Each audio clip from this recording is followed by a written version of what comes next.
I saw you on Fox News a few times this week. You've been busy. The hot topic mostly was about tax cuts, the economy, and the trade war with China, and how that's going to impact the midterm elections this November. What's your point of view on how things are going to play out?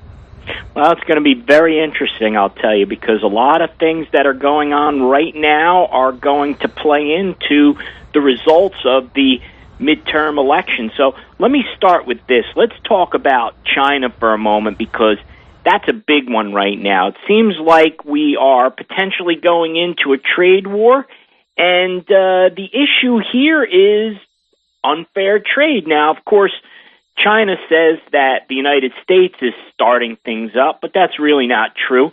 We already know that they've been stealing our technology, and right now the president is saying enough's enough. We're not going to back down. If we have to go into a trade war, it's going to be a war of attrition, and he thinks that we can win, and maybe he's right. So the question comes down to how long can this potentially go? And what I say, this is going to go through the midterm elections. Why?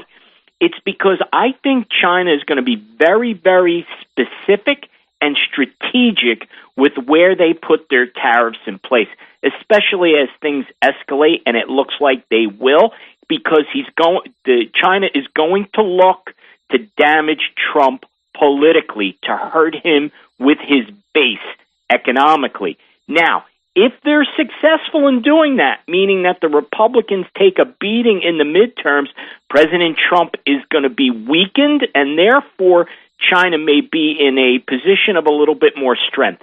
However, if the Republicans come out strong in the midterm elections, now the president is going to be that much stronger, and I believe that will bring China to the table.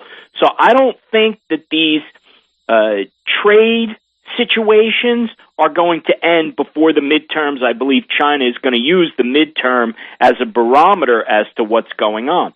Now, the stock market, clearly with the way it's performing, Matt, they don't think that we're going to have a full-scale trade war. They seem to think that there's going to be negotiations and that ultimately this is going to come to some type of an agreement and we're going to be okay in the end. And then finally, with tax cuts, the president is talking about doing phase 2. I don't think it's going to be possible just because I think it's going to be too damn hard to get it through Congress. You got the Senate rules about, budgetary restrictions and how much you can do in terms of tax cuts and how much that'll add to the national debt. So I don't necessarily think that that's going to be happening before that. But if I had to guess right now, I say it's a toss-up. I don't think it's a slam dunk that there's going to be a blue wave in the midterms, although it is possible. But as long as the economy stays strong and those issues I just went over, kind of are held at bay, I think that the president may be okay on the midterm elections.